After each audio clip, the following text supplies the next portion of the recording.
Ce projet In-Out Paradis Artificiel, en fait, ça fait 20 ans que je rêvais de réaliser une telle œuvre.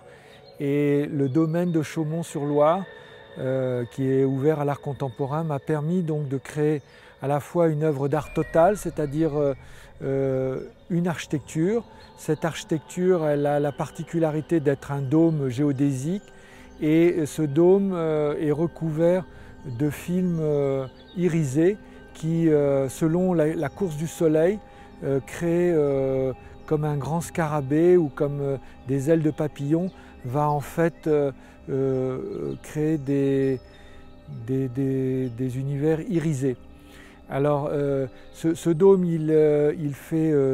12 mètres de diamètre, il fait 6 mètres de haut et un peu aussi comme on peut le voir dans la nature, il crée des fragments d'arc-en-ciel. Donc c'est grâce à ce dôme qu'en fait on peut rentrer à l'intérieur et là on va avoir un deuxième dôme qui va permettre de créer une œuvre vraiment où on va avoir une sensation d'immersion à la fois dans l'image et dans la musique de Jacopo Baboni. Tout d'abord, je pense que celle-ci doit être autour de la 10e participation dans laquelle Miguel m'invite à créer la musique pour ses installations. Et la spécificité de cette œuvre In-Out Paradis Artificiel, c'est que pour la première fois, Miguel a conçu aussi l'espace architectural. Et c'est un espace qui est géodésique, c'est-à-dire que c'est un double dôme qui a des imposantes contraintes acoustiques. Et on ne voulait pas avoir de haut-parleurs, donc ensemble nous avons conçu un système qui fait que c'est le dôme lui-même qui sonne comme un très grand haut-parleur. Ceci était un pari quelque part technologique, mais même, je dirais, artistique, parce que je suis très content du résultat qu'on a pu atteindre. Pour le contenu, je me suis inspiré beaucoup de l'image végétale que Miguel propose, une sorte de nature transfigurée par le numérique qui se génère à l'infini. Pareil, je fais avec la musique, c'est-à-dire que ma musique, j'ai composé des trames basées sur des sons boisés, sur des sons que j'ai enregistrés de la matière concrète et qui, par des méthodes numériques, j'étire dans le temps pour créer des textures très particulières. Cette particularité est issue de la forme du dôme et de la contemplation qu'on veut donner aux images. Donc c'est une musique qui est très planante, très calme et qui invite à une forme de méditation, une sorte de lien entre le sol dans lequel on a envie de s'allonger, et on peut même s'allonger pour regarder le dôme vers le haut dans lequel la nature de Miguel se déploie. Comme les images de Miguel ne se répètent jamais parce que c'est une œuvre générative, ma musique, pareil, suit le même comportement.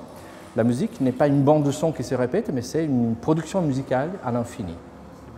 On a commencé il y a un peu plus d'1 an et demi à faire des tests avec des dômes gonflables à l'atelier de Miguel pour pouvoir expérimenter ce que donnait l'immersion dans une coupole, sous une coupole comme ça. Et ça nous a permis de faire évoluer l'idée parce que on a déjà vu des projections dans des dômes géodésiques, dans des géodes, dans des lieux comme ça, mais là, c'était à la fois d'avoir une sculpture, qui est un objet dans le jardin, et à la fois un espace un peu étrange dans lequel on rentre et qui nous immerge tout de suite dans la création. Donc c'était beaucoup d'allers-retours pour savoir quel était le dôme le plus adapté, comment cacher au mieux et au maximum toute la technique. Parce que l'idée, c'était du coup, au final, d'avoir un double dôme qui permet d'avoir un sas entre l'extérieur et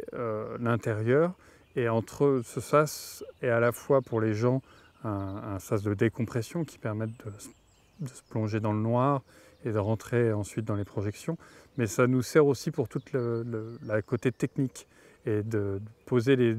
projecteurs à l'extérieur du dôme de projection. Toute l'informatique et d'avoir à l'intérieur du petit dôme juste de l'image. Et comme ça, les gens rentrent dans cet espace et ont une image complète tout autour d'eux, qui est soit l'image projetée, soit l'image reflétée dans les miroirs, mais pas de technique visible, pas d'ordinateur, pas de projecteur, juste de l'image.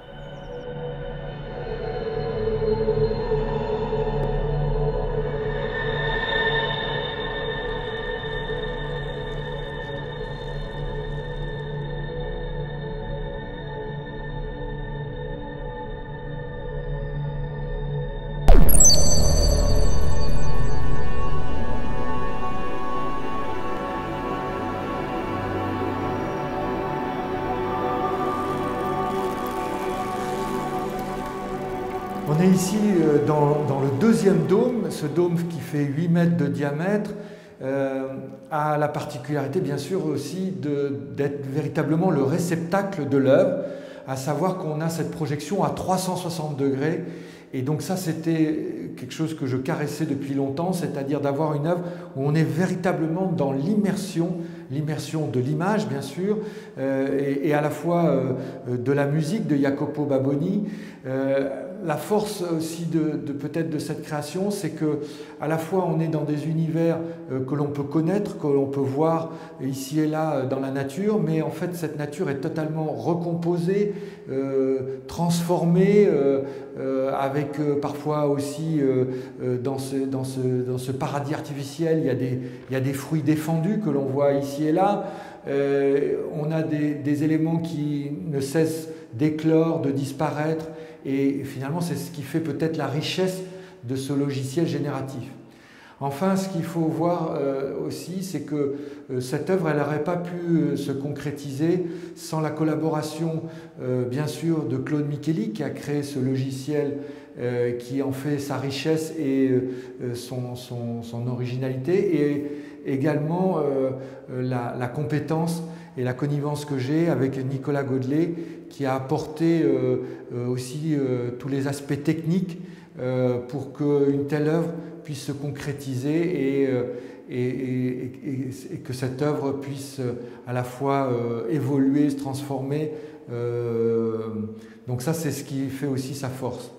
Enfin, je crois que ce qu'il faut dire, c'est que l'œuvre, bien sûr, elle est présentée ici pendant 6 mois dans le parc du domaine de Chaumont, mais l'objectif, outre le fait d'être ici en France, c'est peut-être que cette œuvre puisse avoir une itinérance à la fois en Europe, peut-être en Amérique latine, où il y a déjà des contacts qui sont mis en place, et enfin en Asie. Voilà, je crois que ce qu'il faut retenir dans cette œuvre, c'est que c'est une œuvre d'art totale, où on est à la fois dans l'image, dans l'immersion de l'image, et donc véritablement dans l'art du digital, tout en étant dans une architecture qui en fait son réceptacle et son originalité.